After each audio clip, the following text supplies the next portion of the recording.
here today with Mark Nichols. Mark, how are you? Very good, thank you. What do you do? I am a consultant for Microsoft Consulting Services, so MCS. And do you build garages to the side? I build garage controllers, so home automation in general, but yeah, the first application is for the garage. I was actually talking to Clark Sells, and he was taking credit for all of the work Well, he on the is garage. absolutely the brains of everything. Is that right? Okay. Yeah. I just follow his directions, and he tells me what to code, and I do it. I totally believe you.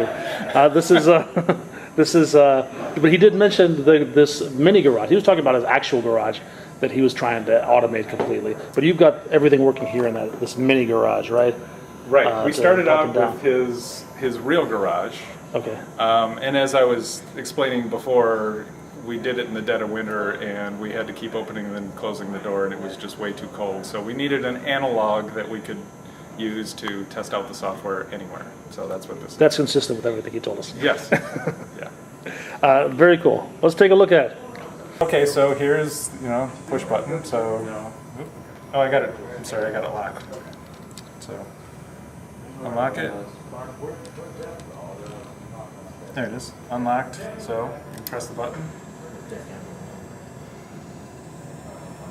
And just like a regular garage door, if you send it down, you can, something walks in front of it, sends it back Got a up. little electric eye there, or Yeah. a little white light beam in the sensor. I built a web server that I put on here, and I can communicate straight from a browser. So that's what I had, just a real basic UI. Oh, you need to work on your CSS skills. Yeah, obviously. Okay. But from here, I can, I clicked it and the lights turn on, and I can go back. Let me see that. Do that again. I'll just get the lights. Okay. No, it takes 20 or 30 seconds and then they go out. But that's just to show that you could control the lights, the duration and all that. Okay, so click it from the browser, turn the lights on. And this one from the browser, I'll toggle the door and it'll send it down.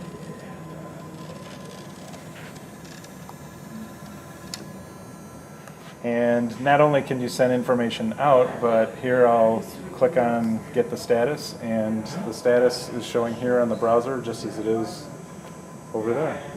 Nice. This is all built here using the micro framework. Yep, .NET Micro Framework, all of it, C#. And Gadgeteer board. Gadgeteer board is running. This is what's really doing all the work. The NetDuino over here is purely just a simulator of the garage door. Okay. So to take it in a real situation, this would go away, and we would control the actual garage door with this card, which is something a card that I designed and created, did all the etching and all that, so that we can connect it through this cable to the Gadgeteer, and it has the sensor input. This is a lock switch. So if that's locked, then you can't open or close the door. So if you wanted to leave for a weekend, you could flip that switch and know that nobody can open your door remotely or anything. And then also on here is the two sensors so that we can tell if the door is up or down. Cool. And what's this the big button with? Oh, this is a touch LCD display. And here's the same information that I got inside the browser. So right now it's showing that the door is down and it's not locked. But here I can press that and open the door. Or press it again and close the door.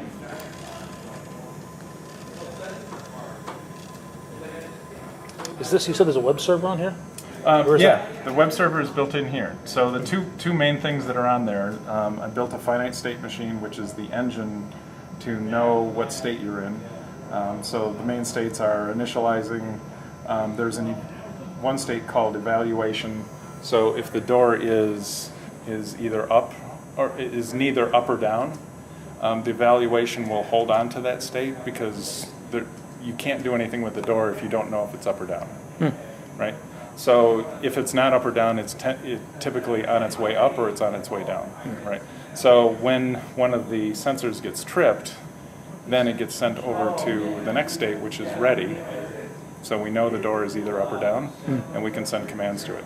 And also locked is another state that it can go into, and when it's in that state, then it can't accept Ignore any commands, commands. okay. Right. So ignore commands if it's in transition or if it's locked. Correct. Very cool. And then the other software that's running, all of it running on there, so there's many threads running simultaneously. The web server is also running on there, so I can send commands to it through HTTP or get information out of it. Is that web server built with the hardware, or is that No, it's all you built? software. Is that Yeah. part of the micro framework? No, or it's I got the basis for it.